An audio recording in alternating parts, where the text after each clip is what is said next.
Hey everyone, welcome back to the Fantasy Pros Football Podcast. I'm Bobby Sylvester, joined by a guest today, and Mike Tagliere as always. Tags, what's up, man? Oh, it's good, man. It's an episode that I was looking forward to. We have an awesome guest today, and I wanted to do storytelling time because we've had some good water cooler talk on the show the last few weeks, so I want to keep that going, and I think today's guest would kind of appreciate the topic I want to talk about. I'm looking forward to hearing what this is about. Our guest today is co-owner of footballguys.com, Sigmund Bloom. You can find him on Twitter at his name, Sigmund Bloom. Sig, thanks for coming on the show. It's good to be back. Always good to join you all. And I think this is a good time for doing these shows because it's still 2 months until training camps open, but we all have a lot on our minds. I think we're in question mode more than answer mode, and that makes for some great discussions. Absolutely. All right, so Tags, what do you have for us, man? All right, so I live in a sports town. I live in Chicago, so obviously there's commercials all the time, and I know everybody where they live, they get different commercials. But when it comes to your sports team, like right now, the White Sox, they're doing commercials trying to get people to go to the park. So when you see that same highlight over and over, like Michael Jordan jumping over Craig Elo and pumping his fist, like LeBron James, a buzzer beater that he had. So with the White Sox, it's Robin Ventura hitting a walk-off grand slam in a game, and the story I had to tell was because I've seen it a couple times recently. I thought that everybody would enjoy this story. So I was actually at that game, but I did not see the grand slam. So it's kind of like a weird topic for me because my dad growing up, we'd always go to ball games, whether it be basketball, baseball, whatever. And we were actually at that game. The Sox, I think, were down 7 runs going into the 8th inning. So he was just like, guys, let's get out of here. And it's something that I do as a dad too, where it's like, all right, if they're down, let's beat the traffic out of here. Let's get out of here. To this day, it sticks with me that I was at that game. We left and I seen the fireworks going as we're on the interstate leaving the park. So it was just like, has that ever happened to anybody, like such an historic moment leaving the stadium? And what do you do as a parent? Do you stay for the whole game just in case something like that does happen? I'm lost on this one, guys. Far worse happened to me, okay? A lot of people don't know this because I don't like to admit it, but it's time to come out with it. I had tickets to World Series Game 6 where David Freese hit the home run to win it, send it to Game 7, one of the best baseball games of all time. And I don't know if you remember, there was a rain delay earlier in the series, and I don't remember exactly what happened, but it mixed up the schedule. And so I couldn't go. Now, that doesn't have anything to do with my kids. Like, we live in like the 6th inning because it's just the end of the world. But, yes. As far as it comes down to for me, like, I mean, my kids are young enough, they're not going to remember it all. And I would so much rather just be home and not be dealing with that than see some memorable moment. Yeah, well, that's the thing. It's just like, I wonder about that because I still wish that I would have been there for it. But Sig, you're a dad. How do you handle this situation? Would you leave with your kid, if it's going into the 8th inning, they're down by 7-8 runs? Well, this could go on so many tangents. Yeah. And I just want to say for like the 7 people out there that are listening that will get this, I was thinking about when I left the Fish Show in Camden in 2009 to beat the traffic, and they played a 3-song encore, and I missed Run Like an Antelope, and I heard it from the parking lot. Oh, that's awful. And I'm reminded when you say this, by the way, too, about seeing all the brake lights leaving Dodger Stadium as Kirk Gibson hit that home run in the World Series. And that's just California crowds for you. But I think what Bobby says speaks to the larger point is once you have children, all of a sudden, whether you get to see the end of the game or not, or who won or not, becomes less important. And it becomes more important to just lower your aggravation stress level and keep yourself maintained. And this is now when this turns into a parenting podcast. So I think the real answer is that once you have kids and you're spending time with your kids, the world becomes a little more of the background, and managing your kid is in the foreground. Yeah, I don't regret it at all. I think it's the best way to go, and it's important, and I love it. It's my favorite hobby. That's why I want to talk to you guys to work me through this. So I understand more now because I've never had to make that decision as a dad. Like, we usually do leave early, but I've never left a game where something significant has happened. So yeah, interesting topic. All right, guys. So today we're going to cover wide receiver rankings, just like we did in last show, except wide receivers this time instead of running backs. We'll discuss which ones we think the industry is too high on, which ones we think the industry is too low on. But first, I saw that Jordan Reed is active in drills and looks good. Take it or leave it, Tags. The Redskins should leave Jordan Reed covered in bubble wrap and not touch him until 2 weeks before the regular season. I think he's got to build some chemistry with his new quarterback, but I think they're going to take it easy. He's a player that's never played, I think, more than 14 games. It might even be more than 12 games, but he's missed a lot of time. So he's someone where if you're drafting him in best ball leagues, if you get 10 games out of him, you're pretty happy because those 10 games are going to give you more than most tight ends would. It's good to see him on the field. Last year I was avoiding him like the plague just because, when you walk in with a foot injuries for pass catchers is like the worst thing ever. So just stay away from those players. So it's good to see him back in the field for sure. Sig, is this kind of like what's going on with Andrew Luck right now? Like, we have no idea if Jordan Reed's going to play 0 games, 8 games, 15 games somehow. If Jordan Reed plays the full season, though, like, you've got a top 2 or 3 or 4 tight end, which is a really big deal. Is this a risk worth taking in drafts? He's going like tight end 10 right now. Exactly. So I think that the risk has been overpriced into the cost, especially when you look at his peers. And if we just actually did some sort of analysis where we said percentage chance that a tight end finishes in the top 3, or is tight end number 1, or is tight end 5, or is in the top 10, or in the top 15. And we could even add another layer to this of on a per game basis. Because that's one thing about Jordan Reed is that every game that he's anything but a dicey game time decision, unless you have Gronk or Kelsey or maybe Ertz, he's going to be your starting tight end. And if you do have one of those guys, maybe he'll be your flex. And maybe it's a strategy tangent. If you take Gronk or Kelsey early, it isn't a bad idea to take Reed in the 9th or 10th round because A, you would have trade bait, or B, you would deny one of your competitors an opportunity to match the advantage that you have at tight end. So I think that, and going back to the original question about should they just put him in bubble wrap, I think they shouldn't. And Tag's made a great point about chemistry with Alex Smith, but also before last year's disaster happened, it seemed like Reed was turning the corner a bit because they signed him to an extension, a pretty big dollar extension, which seemed a bit curious with his concussion history, with his injury history. Yeah. But he did play through some nagging injuries and play well through those nagging injuries. Because when we talk about injury prone for players, it isn't just do they show up on the injury report or do they miss time. It's can they play at or near their normal level while they're playing through injuries. And Reed was doing that. That's why his ADP last year was in the 3rd or 4th round going in, even though we got a little bit of ominous news about his toe. And we want to know that the surgery took, we want to know that he can get through a sustained number of practices without aggravating injuries or having any new injuries, and then hopefully that contributes to the mental side of avoiding being injury prone or avoiding missing time. And I do think there's a mental side of injuries that when a player is already playing hurt, he can get out of his typical way of playing, which actually makes him more likely to have what Dr. Gene Bramwell would call a cascade injury. I don't know if Reed's ever going to be to that point, though. Like, is he going to be playing hurt the rest of his career? It feels that way. But I do think that where the rubber meets the road for fantasy football, the risk-reward proposition in the 9th or 10th round, and we could say that all of this could also apply to Tyler Eifert. And I think the market has overcompensated. Agree. And the chances that Eifert and Reed can be sustained every week contributors to your team are much higher than the tight ends around them in your draft. Definitely agree. And, here's what it comes down to. He was being drafted last year, 40, 45 overall? And everyone in the industry, at least all the experts that I respect, thought that was way too high. Not way too high, but should have gone around 60. And now he's going around, 110, 120? And the injury risk hasn't changed whatsoever. He's still the same person. It's just been 1 year longer. So if he's not going around 70, 80...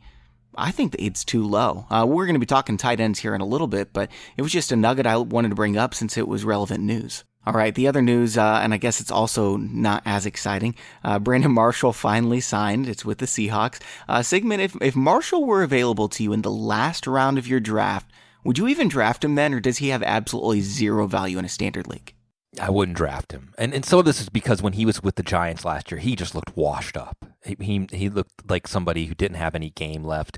The other thing is it's worth probing because the Seahawks have about 175 targets between Paul Richardson and Jimmy Graham that are up for grabs. Right. Now Tyler Lockett's the guy that you should be targeting that's going to grow from those.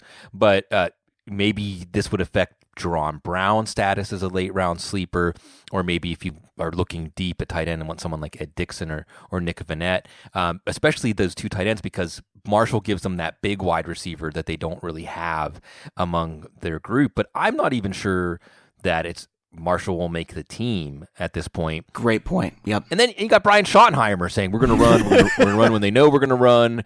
They got DJ Fluker. They got a blocking tight end in the draft. They got a first-round running back. So, poor Russell Wilson. No offensive line, though. It doesn't matter. You don't need an offensive line if you want to run when you know they're going to run. Guys, to be fair, when you have Will Dissly, obviously you want to run the ball instead of throw at Russell Wilson. I mean, let's be real about it. Hopefully my sarcasm came across to listeners. I'm with Sig, actually. Is this like a Tavon Austin situation where they say he's going to touch the ball 20 times? No. And really we all know that that's not true? No, and actually I wrote a blurb on Marshall earlier today because it came out that he not only had ankle surgery, he had foot surgery, a toe surgery this offseason to repair an injury that he had back from 2015 when he was, I want to say, it was still with the Jets that year. But yeah, Brandon Marshall now, he's 34 years old, going to a Seahawks team that they don't need a slot receiver. Brandon Marshall is of the age where most wide receivers that are the bigger physical ones will move to the slot, like a Larry Fitzgerald, like a Jordy Nelson's going to do this year.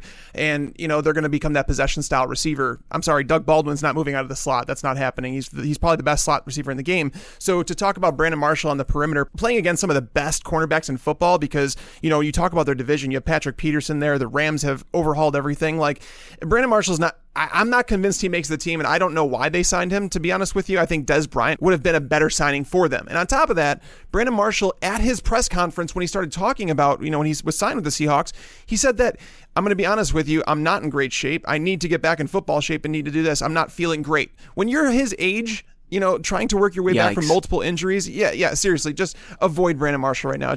I'll interject here and say, and I'm going to mention Dr. Gene for the second time. He says that players always inflate, like when they say they're 75% back from injury or 90%, they're always inflating that. Players are always overstating how well they're doing. That's bad. So it's a red flag when he says he's not doing well. Yeah, no, for sure. And what does that tell us about Des Bryant, right? That they passed him up? I don't get it. I mean, I think no one's going to pay him what he wants right now, and he's going to have to come to the harsh reality that he's going to have to take like a 1-year, $3 million deal somewhere. Okay, so we're going to go into our thoughts on about 15 wide receivers here in a moment. But first, I want to remind you all, we're drawing a name to give away a signed Todd Gurley jersey this weekend. Pristine Auction gave us a signed Gurley jersey to give away, and all you have to do to sign up is take 30 seconds, subscribe, then review our podcast on iTunes, take a screenshot, send it to us at contest@fantasypros.com. Okay, guys, so this is how it's going to work. We're all going to be looking at expert consensus rankings, where, we've got 45 experts from around the industry. Their rankings are thrown together to see where the average expert ranking is on each player. So first, we're each going to pick 3 wide receivers that we think are being overvalued by ECR, then 3 that we think are undervalued. Sig, we'll let you go first. Who's one wideout in the industry that is being overvalued? Tyreek Hill. Mm-hmm. Just because I don't see, if he did what he did last year, he would probably be valued just about right, or maybe even slightly undervalued. But he was competing on the other side with Chris Conley or Demarcus Robinson or Albert Wilson once he was healthy for targets. Now it's Sammy Watkins. Chiefs gave Sammy Watkins $30 million guaranteed. Now he was more of a decoy or someone used to cancel out that number 1 corner and allow the quarterback to exploit better matchups for the Rams, but I don't necessarily expect that is why they gave him $30 million guaranteed, and it's probably part of the reason the Rams didn't choose to franchise Watkins and attempt to keep him. So I just see Hill and Watkins. Is Watkins necessarily undervalued? I don't know. Maybe both Hill and Watkins. Maybe Watkins should be going a little bit higher, Hill a lot lower, if we expect them to have roughly the same role in the offense. And I guess that's the other question here is if you think that Watkins lost something, that he's never going to get back from his foot troubles, and he really will be, even though the Chiefs don't expect him to be, he really will be more of the decoy, then perhaps that Hill pick could work out. But that's the only way I see it working out. Yeah, the Hill one, it blows my mind. But I'm going to give an insight here. I actually started some research on an article I'm going to be doing soon, one that I did last year in terms of red zone or efficiency for wide receivers, because not every target is equal, right? Like where if you get a target between the 20s, it's worth, X amount of fantasy points. If you get one inside the 20, inside the 10, inside the 5, yada, yada. Looking at that, I've kind of gone through it and I've already seen Tyreek Hill scored roughly 60 more fantasy points than he should have based on where he was targeted on the field. Now, granted, he's a better than average efficiency wide receiver. I understand that, but it was by far and away the most in the NFL. We've talked about his efficiency on the show, going through and looking at KC. On a team with no other wide receivers last year, like seriously, they were playing Demarcus Robinson, a guy who hadn't played many snaps before. They were playing him as their number 2 receiver. On a team like that, he saw 105 targets. Exactly. You add Sammy Watkins into the mix. I know people are saying that Patrick Mahomes, they're going to throw the ball more. I actually agree with you on that fact, but Andy Reid's not going to have essentially what is a rookie quarterback in Patrick Mahomes drop back 600 times. That's not going to happen. You could talk about an increase of 40, 50 attempts, but where are we taking those from in order to get Sammy Watkins his, at least 70, 80 targets? You don't pay him $50 million in free agency to bring him in to see 60 targets. Yeah, to see Chris Conley and Demarcus Robinson targets. And here's the thing, sure, they might throw the ball more, but he's not going to throw the ball as well as an MVP candidate like Alex Smith. Alex Smith was one of the best, most efficient passers in the NFL last year. He was the best deep ball passer in the NFL last year.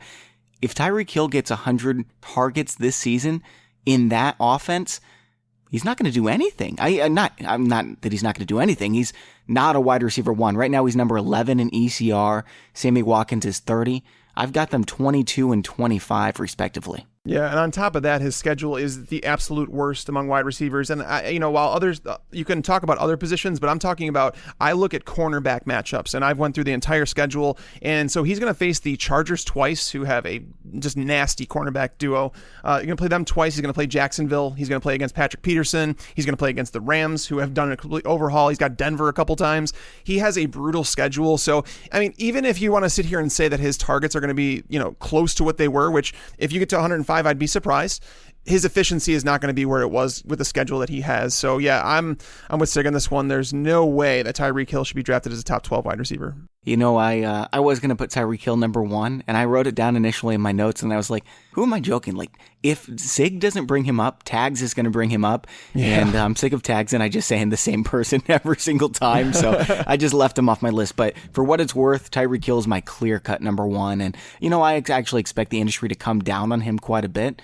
Probably not enough, though. I'll have 0 shares, and I hope that everyone listening has 0 shares of Tyreek Hill this year. Yeah, that's the thing is in best ball leagues, if you want to take a shot, because he'll have some big weeks. But yeah, in redraft, I think you're going to be disappointed overall. All right, Tags, who's your first guy, man? All right, so mine's not in any particular order. I kind of just went down the ECR in terms of the highest to the lowest guy, and a lot of people are going to be mad at this one, but I'm going to say DeAndre Hopkins. I think he's being overvalued right now.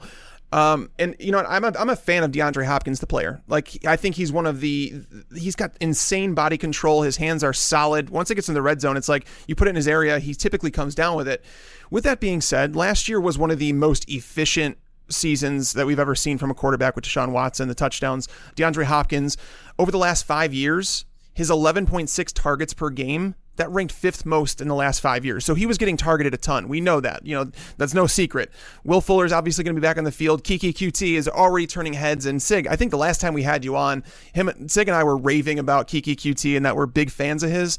I didn't love the landing spot because there's so many other targets there, but QT is already turning heads at training camp and OTAs. He's a baller. But Hopkins, so to give you an idea, yes, he led the league last year among wide receivers, but his 213 fantasy points that he scored, that would have ranked 14th among wide receivers over the last 5 years. So it was really a down year for wide receivers overall, and it took some crazy efficiency out of his quarterback for that to even happen with getting, massive targets. Let's not forget that DeAndre Hopkins, just a year, if you go back a year, he saw tons of targets and finished outside the top 30 wide receivers. So I'm not saying that I'm DeAndre Hopkins isn't worth a late first round, early second round pick, because that's the area I have him as a early second round pick, but people have him at number 2 wide receiver and they have him in the middle of the first round. I'm not touching him there. I think that's his ceiling. I've got him as my wide receiver number 4, number 11 overall. And remember, his target share actually went up when Watson got hurt. Yeah, he actually scored more fantasy points per game with Tom Savage,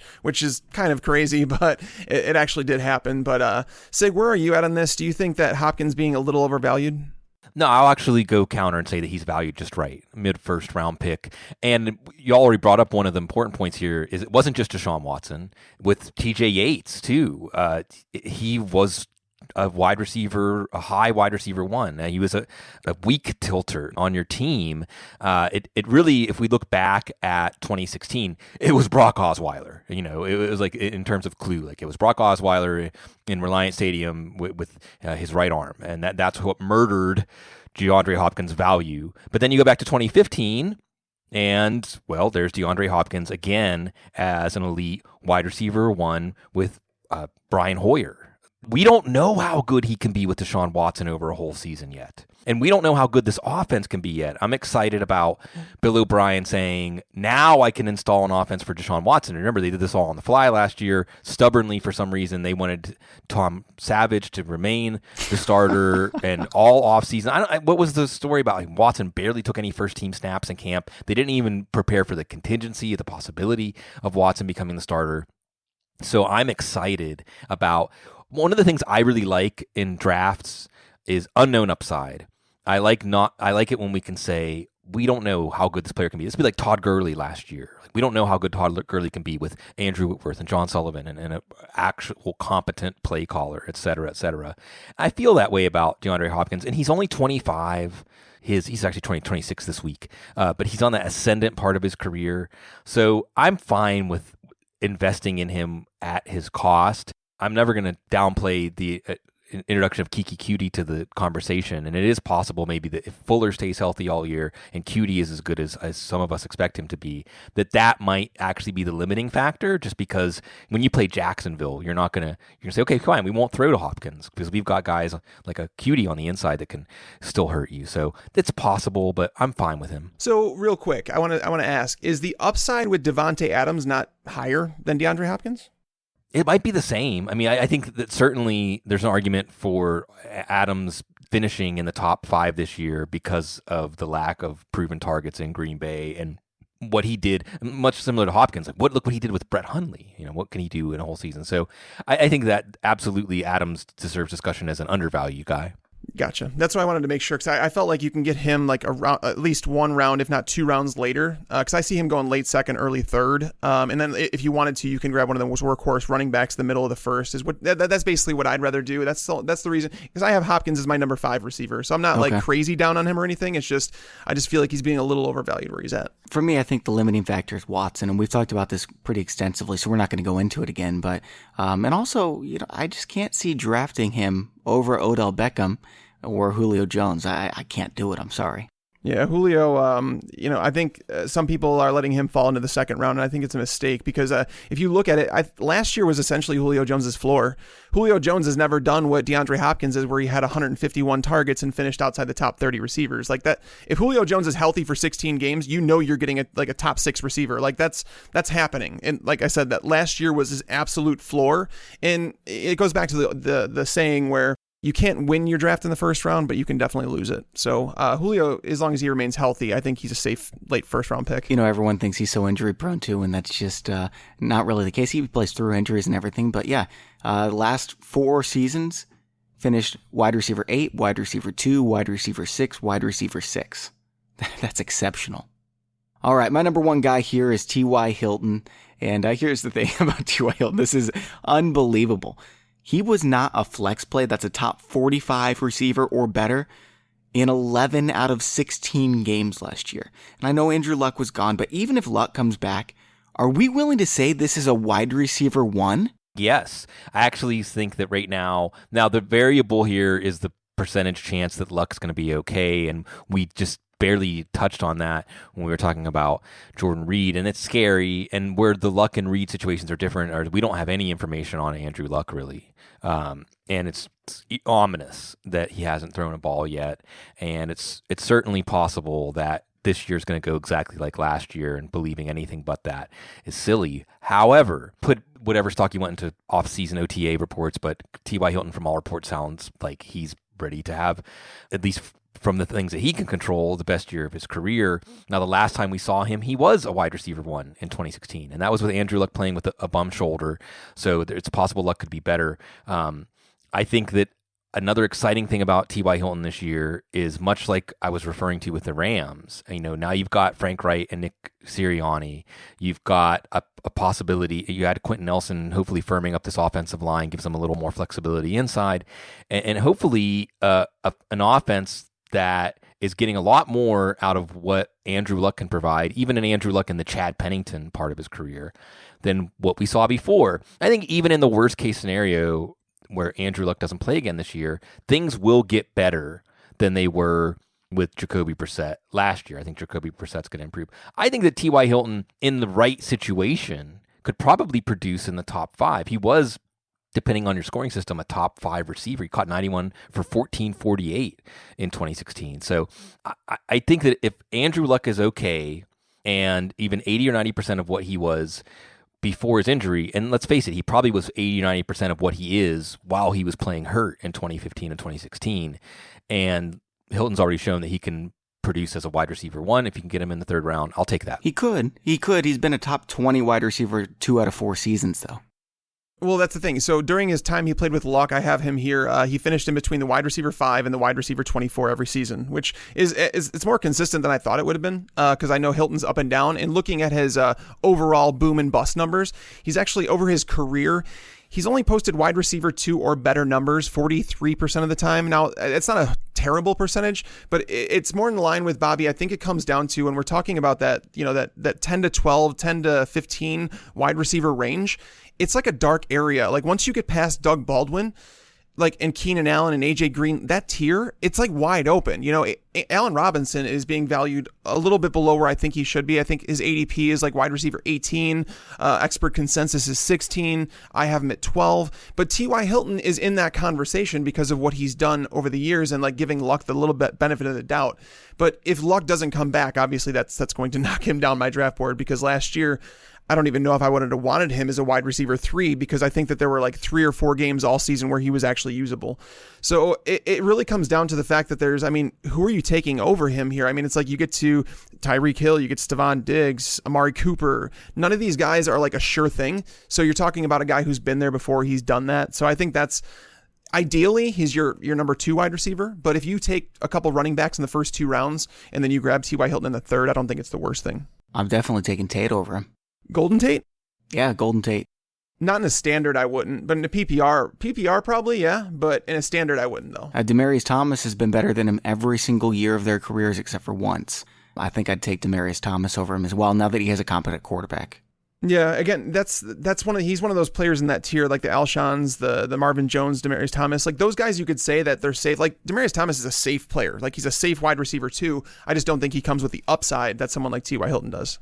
All right, guys, we're going to get into round 2 here in just a moment, but first I want to tell you about the sponsor of today's show, Draft.com. Tags and I have been loading up on these best ball drafts where you draft 18 players, an 18-player roster now, or whenever you want. Then each week, Draft.com takes the best possible lineup, puts it up against the other teams in your league. No trades, no waiver wire, no lineup setting. All you have to do is draft, so you can do 50 teams if you want. And drafting's the best part of fantasy sports. Then you watch the results roll in, and if you have the best score at the end of the year, you win real money.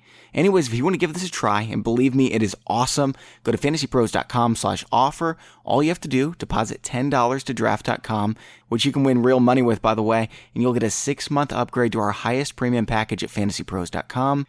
That's going to give you access to our draft kit and full access to Draft Wizard, which is up and ready to go on the site right now. If you're ready to start prepping for your league or just want to have some fun, use the Draft Wizard. It's a blast. It's going to carry you right through fantasy football season, and all you have to do is just deposit $10 to draft.com using the site fantasypros.com/offer. All right, so round number 2, Sig, who are you going with? Sorry if I'm taking the low-hanging fruit from y'all. Josh Gordon. I get it. And fantasy football moves fast. And I guess maybe 4 or 5 years ago isn't that long when he was in that rarefied air. But it's been a long time. And he didn't look like quite that player last year. You add Jarvis Landry. You know that Duke Johnson's going to get his 180, 90, 100 targets. You have an ascendant David Njoku, Corey Coleman, if he can stay healthy. You also have Tyrod Taylor. He doesn't strike me as the highest volume passer out there. Or if it's Baker Mayfield, you're playing with a rookie quarterback. And it's very hard for me to see a path that Josh Gordon has to satisfy his cost. Yeah, and right now he's ECR number 20. I'd be willing to bet he gets drafted in the top 15 wide receivers this year in terms of ADP. What do you think, Tags? That's probably where you're probably right, Bobby, because people want to draft Josh Gordon because they have this nostalgia. And there's all these pictures out there of him being jacked. Like, he's the strongest person in the world.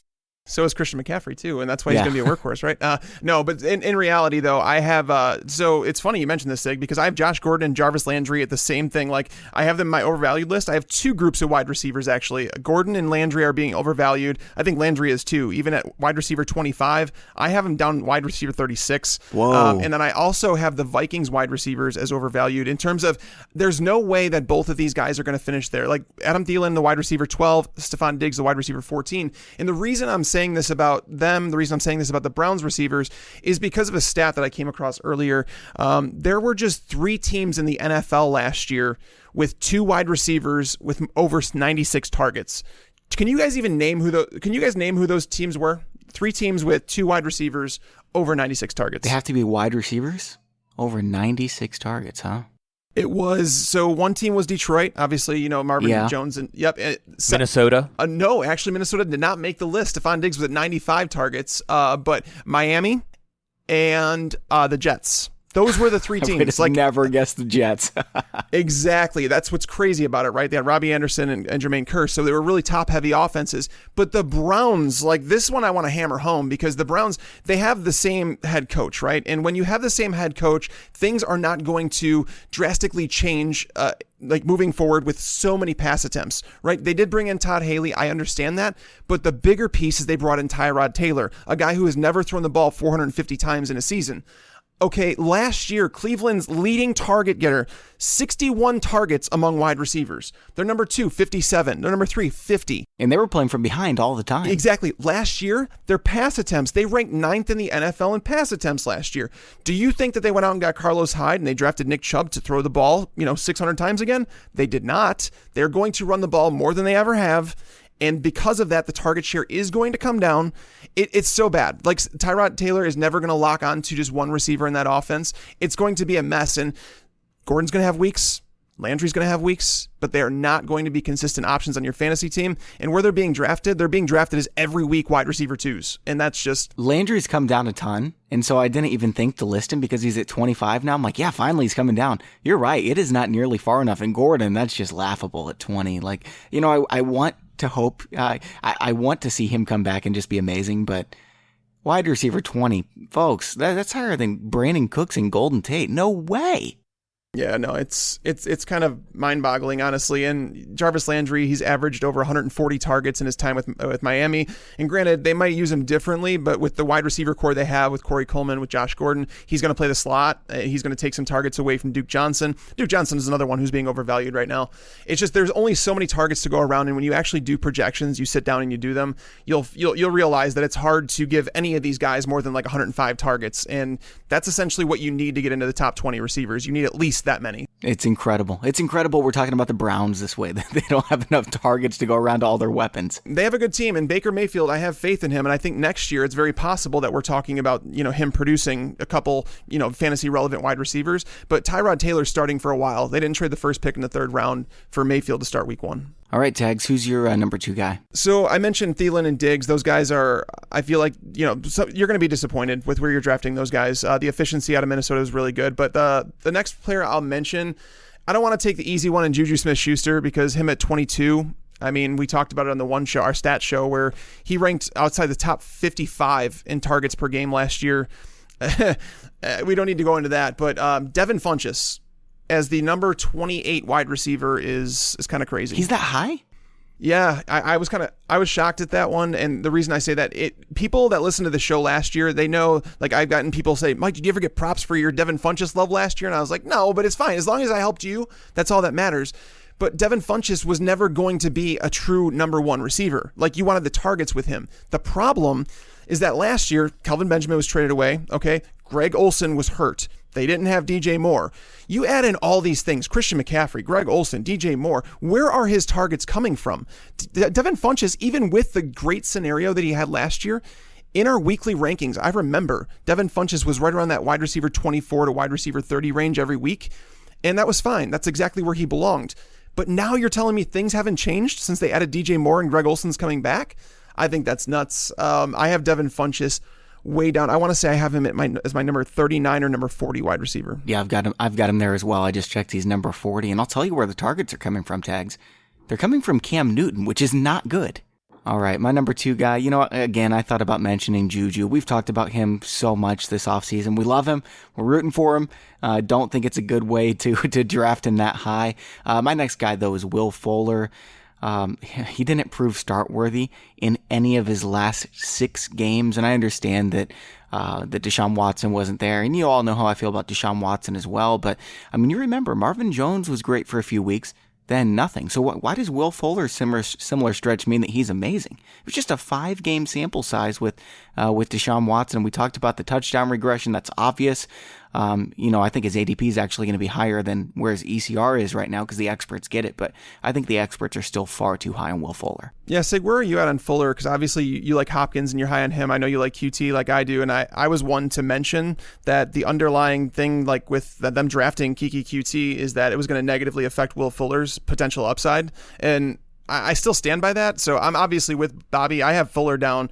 He's like around my number 50 wide receiver range. I think he would be a streamer worthy if Hopkins were to see, like, let's say that you had an Arizona that had one shutdown corner that we knew Patrick Peterson was going to go on Hopkins. That's a week where I might say, yeah, Fuller's going to have a week. But is he better than we're giving him credit for? I'm willing to take the chance at his ADP because he was, and a lot of it's touchdown related, but still, even if he's not scoring 2 touchdowns a game, he had 7 touchdowns in the 4 games with Deshaun Watson. Even if he's just scoring 1 touchdown, he will more than provide value return on what you have to pay for.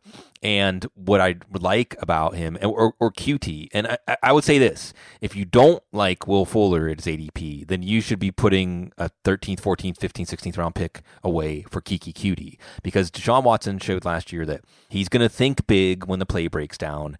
He has the arm strength and the field vision to find that receiver deep. Some of the bucket throws he was making after being flushed from the pocket to Will Fuller were just astounding.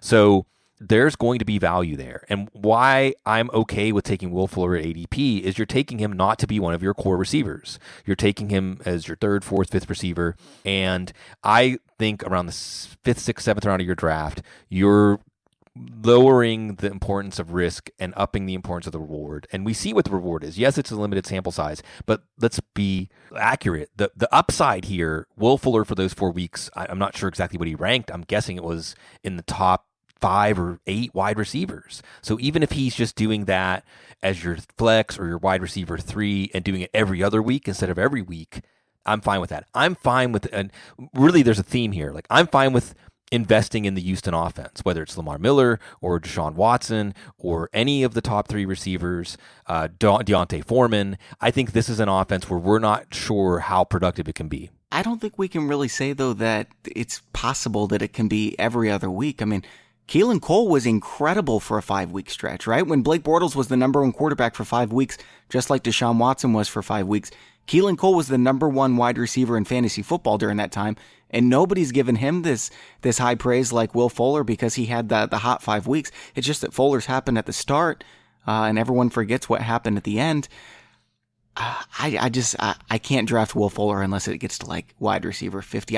I know there's some upside there because he's a big play guy, but I don't think that the upside is, unless we're willing to say that Keelan Cole has similar upside, and I'm not willing to do that. I think I would take Fuller over Keelan Cole for sure. And that's the thing is, like, I know that when we had Ratcliffe on the show too, we talked about the small sample size with Deshaun Watson, and that we've seen quarterbacks, including Blake Bortles. I think you bring up a good point, is that we've seen stretches out of quarterbacks that have been really good. And I think that's where the community is really torn on Deshaun Watson. I think that a lot of people want to believe that that's who he is, and then it comes back to reality where I had to admit I was wrong on my Deshaun Watson. He turned into a much better quarterback than I thought he'd be. Even if you dial back the touchdowns, that's fine. He could still be a top 3 fantasy quarterback. I'm not denying that.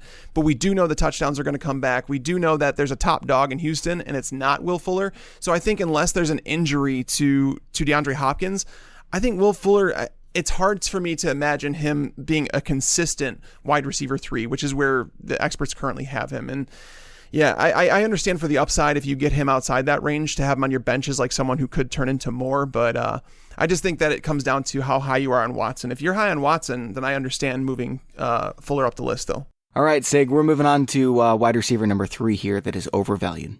Because of someone like Keelan Cole, Marquise Lee, it's going to be a rotating cast each week among the wide receivers in Jacksonville.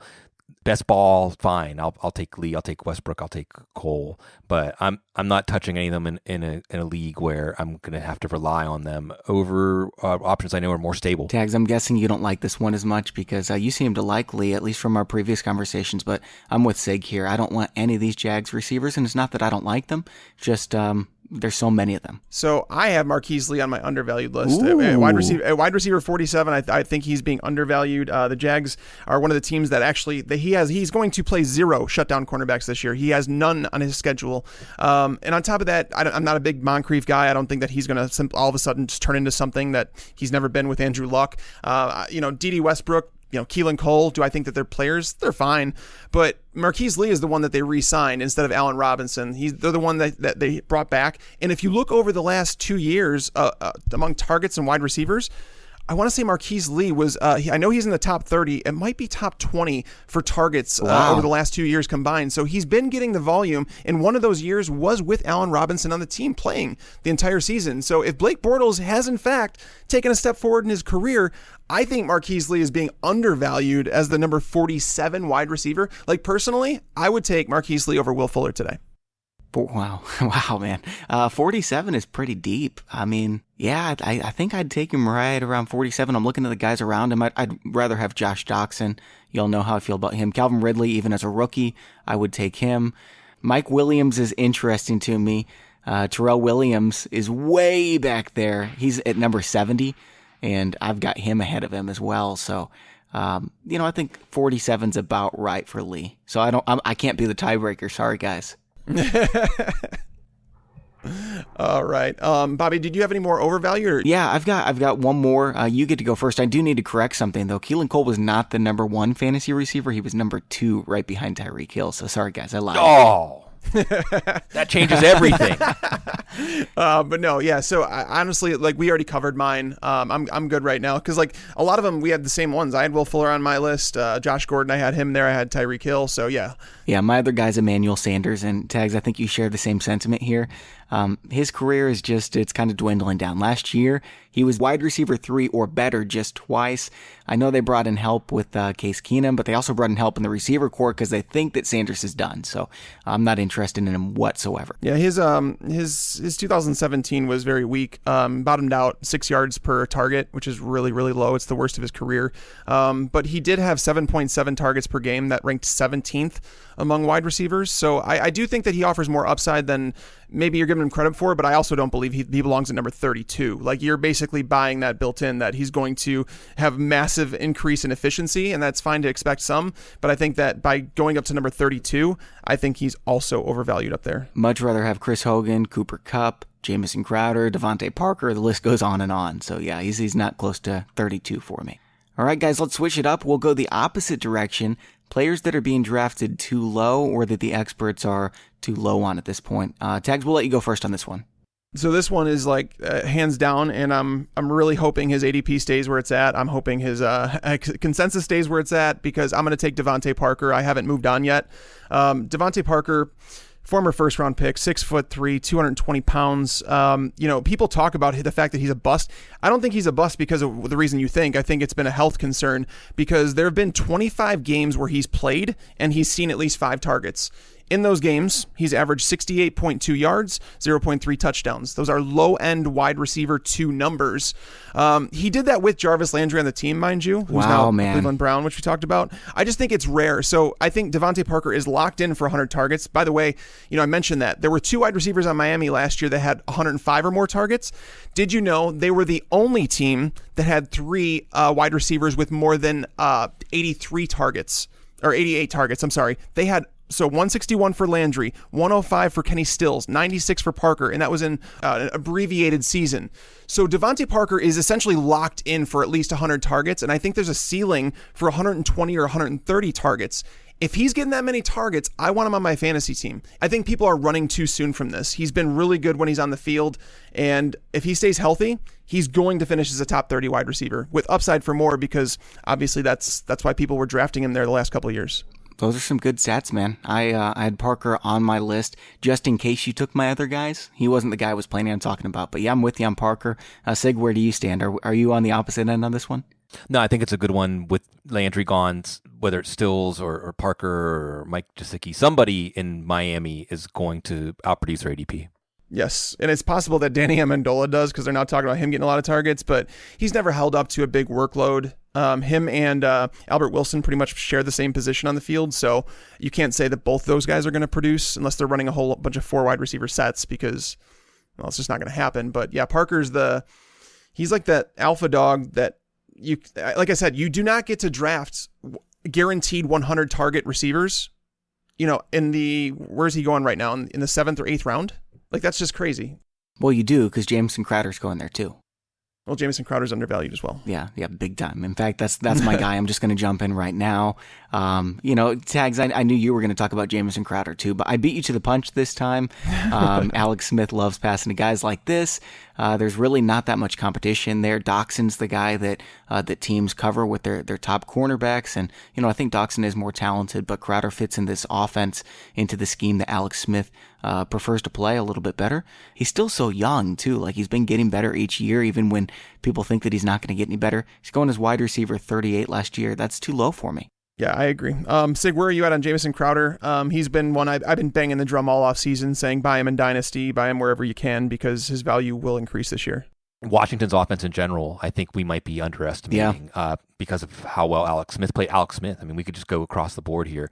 And some pass catcher, we talked about Jordan Reed already. It could be Crowder, it could be Doxson, it could be Paul Richardson, even Darius Geis in the backfield. This was a very productive backfield in 2016. They were racked by injuries on the offensive line last year.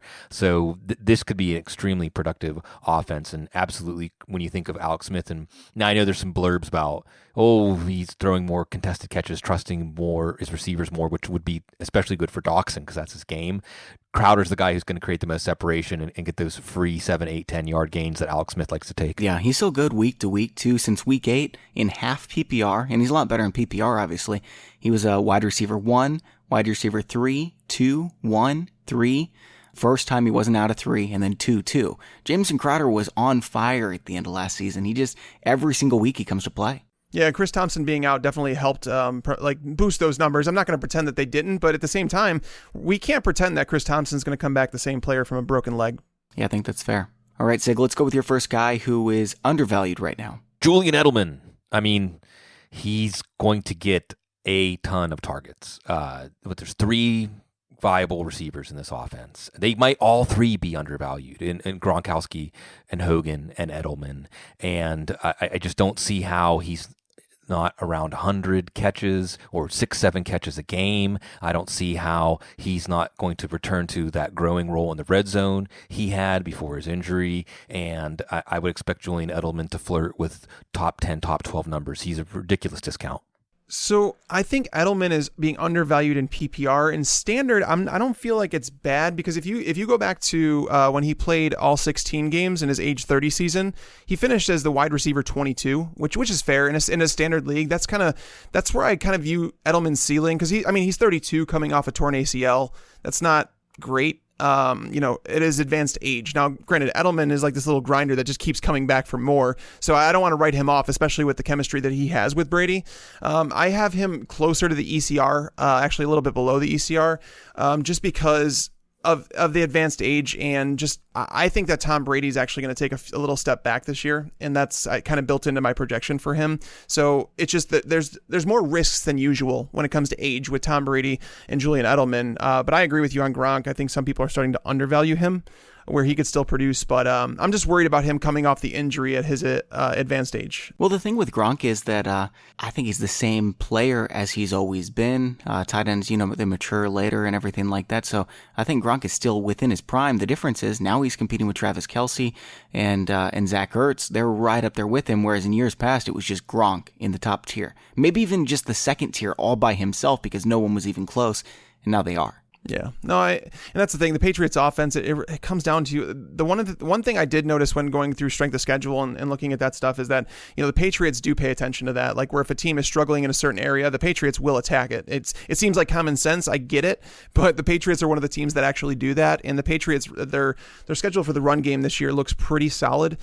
So again, I think we've already started to see Tom Brady kind of come down a notch. I know he looked better in the playoffs, but if you look over the final 5 or 6 games of 2017, Brady started to trend down a little bit. I don't know if Brandon Cooks fit the offense as much as Julian Edelman does, and that's the thing is Edelman's always been that integral part ever since they lost Wes Welker. So there's a lot of ifs about that, but I think Edelman is one of the safer picks. I think that's for sure, as long as he can remain healthy, obviously, at his age. But as a wide receiver 3, I'm fine with him there. He's safer, yeah, but I mean, we've seen it. The best season he's ever had was wide receiver 19. So right now he's going 27. It's a little bit high for me. I've got him at number 30, but I'm not going to fault anyone for taking a safe guy there. I think he's safer than pretty much everyone around him. Michael Crabtree's safer. I think he's safer than Robert Woods, Sammy Watkins, Pierre Garcon, Corey Davis, obviously. So I don't think it's a bad pick at all. Yeah, I just think it comes down to who you're drafting in that range. Like Corey Davis would be someone that I would take over Edelman just because I know what the ceiling is. Yeah, the ceiling's massive, where it's Edelman might be the safer pick. All right, Tags, who's your number 2 guy here? All right, well, I'm going to mention 2 in the same because they're both on the same team. Randall Cobb and Geronimo Allison. There you go. So if the Packers do not sign Des Bryant or Jeremy Maclin, seriously, what are we doing? So by the way, it's extremely hard to keep a secret in fantasy football nowadays. But Geronimo Allison is fantasy football's best kept secret right now. Somehow, some way, he's being drafted outside the top 80 wide receivers in ADP. His expert consensus ranking is number 75. This reminds me of Devin Funchess last year, but I think Geronimo Allison is actually a better receiver than Devin Funchess. Allison, in the times that he's played with Rodgers, he's been really good. So it's not like a talent thing where if you go back to his rookie season in 2016, those two connected a lot. I think on 22 targets, he had 16 receptions for 200 yards, 2 touchdowns, something like that. He's going to play in 2 wide receiver sets with the best quarterback in football. Can you imagine if Adams gets hurt, by the way? Well, did we forget that James Jones scored 14 touchdowns in this offense with Aaron Rodgers? James Jones ended up retiring 2 years later. Did we forget that? I don't know did we see what happened to Jordy Nelson once Aaron Rodgers went down? Aaron frickin' Rodgers, his number 2 and number 3 receiver. That's what I'm saying. Randall Cobb belongs in this conversation too, because he's the number 46 wide receiver in consensus, and Allison is the wide receiver 75, which, by the way, Green Bay, I was going through and looking at this, their targets for the wide receivers were much higher. So when you look at the top target getters, it was 117 targets, 92, 88. So the wide receiver is an integral part of the offense. It's just, Aaron Rodgers is going to make them a lot more efficient. So yeah, Randall Cobb, Geronimo Allison is the steal of fantasy drafts right now. Yep, that was my next name as well, and I was going to mention Randall Cobb, but Geronimo Allison, I think that is an absolute gimme. Sig, how much do you think that his ADP is going to move up? Are people going to start realizing what's going on here? Probably not. I think that it's a good late round target because even with all the rookies, and that's probably what will keep his ADP down, is the idea that they drafted all these receivers and there's going to be a competition. But I think that the Packer system, they want them to learn all the wide receiver positions. They want them to really be ready. And Allison is that guy. And we saw what Allison did last year, I think just in one game when Adams was out. So he can absolutely fit in there. And any receiver that Aaron Rodgers is throwing to. So if someone does go down, Adams and his concussion issues, and then they're putting in, Michael Clark, the basketball convert, or D'Angelo Yancey, or one of the rookies, anybody on the other end of Aaron Rodgers passes. But Sig, you mentioned it. So I was right about the stats. The stats his rookie year, 22 targets, 202 yards, 2 touchdowns. And by the way, I think it was that week that Adams missed. It was week 3. Allison played with Rodgers, saw 8 targets, caught 6 passes for 122 yards. All right, guys, here's my next one, and I alluded to it earlier. I'm all aboard on the Julio Jones train. I know he's slipping into the second round for most. He's my number 2 wide receiver, though. I think he's, everyone talks about the foot injuries, the durability, up and down every week. And he's right there in terms of games played, in terms of, non-wide receiver 2 performances with Antonio Brown. right on his back. So Julio Jones, I think he's safe week to week. I don't really buy the injury-prone narrative that's going on here. And here's the thing that's holding him back, right? I mean, Julio Jones has more yards per game than anybody besides Odell Beckham, who hasn't really played that long in NFL history. And Jones, every single year, 1,500 yards, 1,800, 1,400, 1,400. You know you're getting that. The issue is the touchdowns, right? Let's look at Chris Carter at this point in his age. He's got 49 touchdowns, 8 seasons in, and then what does he do? 17 touchdowns, 10, 13, 12, 13 in 5 straight years. I'm not saying Jones is going to do that. I'm just saying that these touchdown sample sizes for elite wide receivers like Jones, we don't have a big enough sample size to say this is who he is. He is absolutely dominant. If he wants to start catching touchdowns, he's going to start catching touchdowns. I know I'm getting the yards, and I've got the upside for him to be the best player in fantasy football. I'm taking him in the top 6 or 7 in my drafts. I don't care what you say. You're not going to hear an argument from me on Julio Jones. He's the best wide receiver in the game. I mean, I know Antonio Brown, people are going to yell at me for that one, but Julio Jones he's a freak. And it might actually help that Calvin Ridley's there, because Calvin Ridley might actually attract some attention on his side of the field, because happens to be really good as well. I mean, I don't know. Sig, where are you at on that? Do you think that Calvin Ridley caps Julio's upside, or do you think that him and Matt Ryan have enough chemistry where it's like Julio's going to get his and he might, end up scoring more touchdowns this season? I think it doesn't. I don't think it helps Julio, because having another viable target out there, let's look at the Rams approach, where you say, okay, well, you can just take away Julio Jones because now we have players that we can beat you with in other parts of the field. I think the bigger question here is whether the offense bounces back from the lows of Steve Sarkisian, and they're not going to get back to the Kyle Shanahan 2016 levels. But if the offense as a whole functions better, because you do have offensive line continuity, you have a great set of running backs, you have Matt Ryan. So if the offense just gets better in year number 2 under Steve Sarkisian, the Julio Jones pick could work out. All right, Sig, let's go to you for your number 2, and then we'll move on and we'll each give our last ones. Pierre Garçon. I mean, San Francisco, Jimmy Garoppolo, look at what they did in the last 5 games of the season with him.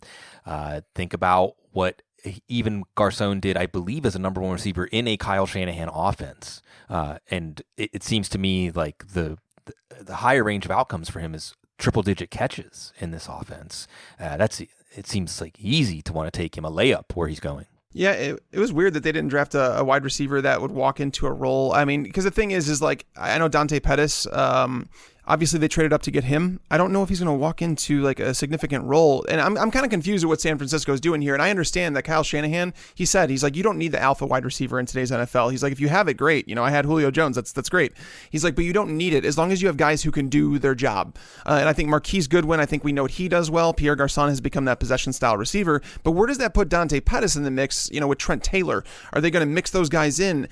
I worry a little bit about Pierre Garçon's ceiling, and it's kind of been that way with Garçon. He's never been a touchdown guy.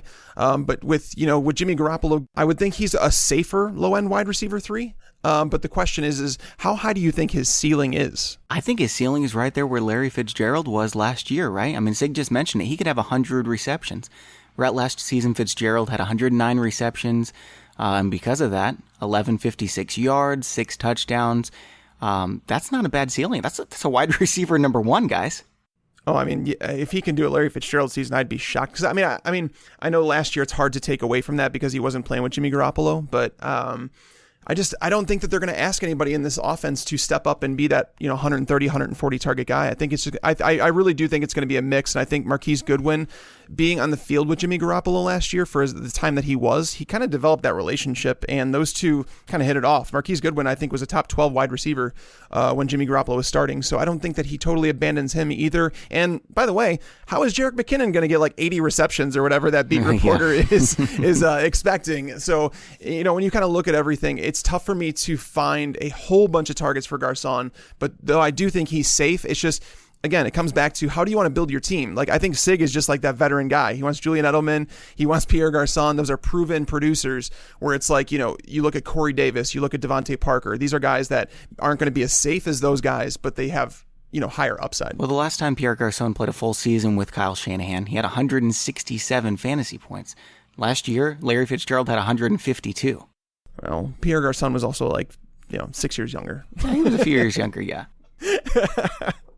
All right, Tags, who's your final guy, man? Yeah, my guy that I wanted to mention, Sterling Shepard. So Sterling Shepard, he's the number 43 wide receiver in the consensus right now. I think that's too low. If you go back and you look at the Vikings under Pat Shurmur, most people forget this, is that Norv Turner left mid-season. And then all of a sudden, Adam Thielen broke out. You had Stephon Diggs going off. And then last year, you look at it, and Adam Thielen continued that success because he saw 143 targets.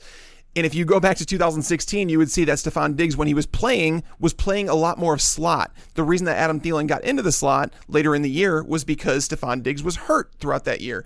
So what ties this all together? The slot receiver in Pat Shurmur's offense has been magical. We know that Sterling Shepard, even though that there were the injuries to Odell Beckham, to Brandon Marshall, everybody last year, Sterling Shepard still played over 80% of his snaps out of the slot the last 2 years. So he's staying in the slot.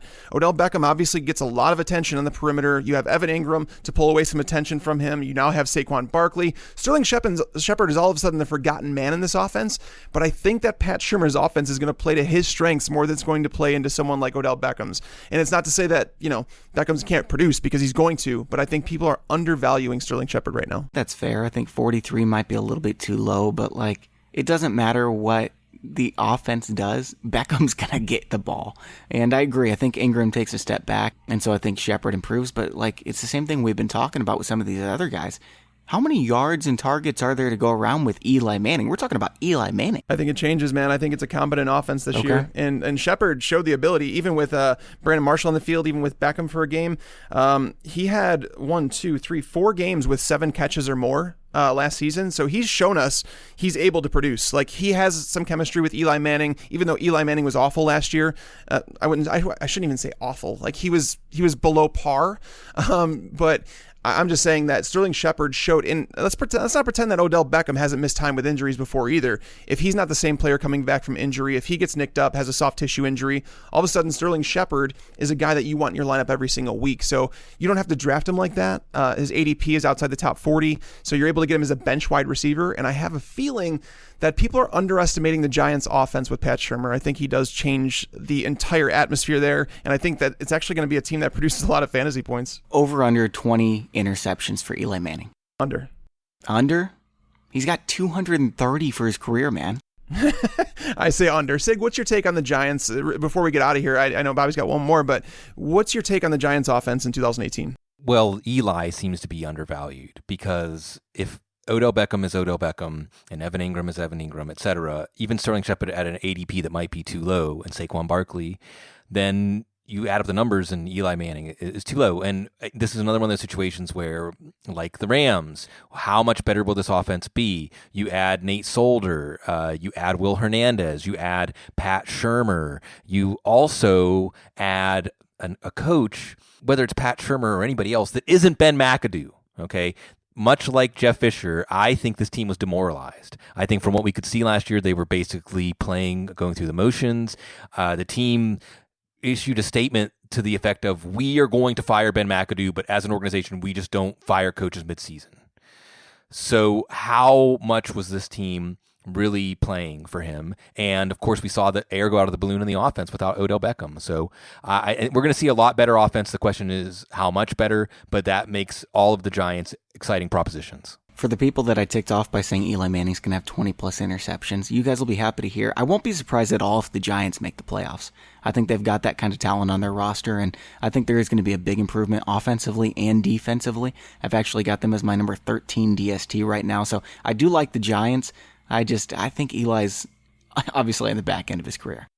Well, by the way, Eli hasn't thrown more than 16 interceptions since 2013. Last year, surprisingly, he only had 13 interceptions. Like I said, he wasn't as bad as some think last year, but I just think that team, and I agree with you, I think that they're a dark horse to be a playoff team. I mean, the NFC is so good, though. That's the thing. It's going to be tough for a team to make it in there, especially when they have the Eagles in their division, but I think they're going to be a lot better. Well, they're better than the Cowboys.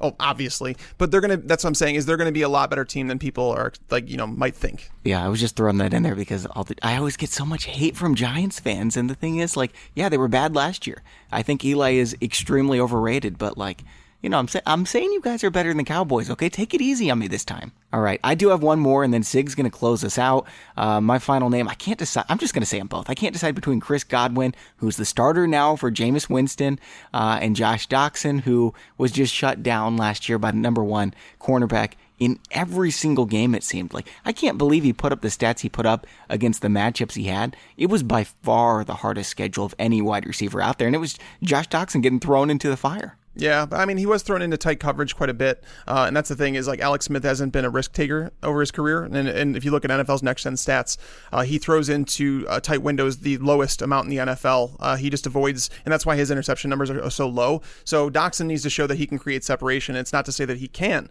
because as you mentioned, he had a really tough schedule, but I do like the Godwin one. Well, Doxson's better than wide receiver 50, right? I mean, that's the thing is, like, once you start looking at the wide receivers, like the actual players that are in that range, I mean, it's like, there's other players in that range that definitely can outproduce him. I just like Jamison Crowder quite a bit, so it's going to lower him. But Tampa Bay, the reason I say Godwin's a good one, he's young, he's shown upside. Like over the last few weeks in the year, like he was phenomenal. It's very possible that he moves into like the number 2 target among wide receivers behind Mike Evans. I still think Deshaun Jackson's there, but it might not matter. Why? Because last year when you look at Tampa Bay, and actually over the last couple of years, the slot receiver role, Adam Humphries, has seen 83 targets in each of those seasons. So it's not crazy to think, let's dial back Deshaun Jackson's targets a little bit, maybe take a little bit off Mike Evans' plate. And all of a sudden we're talking about Chris Godwin as a 100-target wide receiver if he starts the season as, one of the starters. So I like that one. I think there's real upside with him. ECR 69. I'm going to be having so many shares of Godwin, Terrell Williams, ECR 70, and Geronimo Allison 74. Like, those three are gimmies. All right, Sig, what do you think about Godwin and Doctson? Godwin is fine at the late part of your draft because he's an ascendant player. All of his play late last year, all the buzz from the coaches, his talent. We don't know how good he can be in his second year.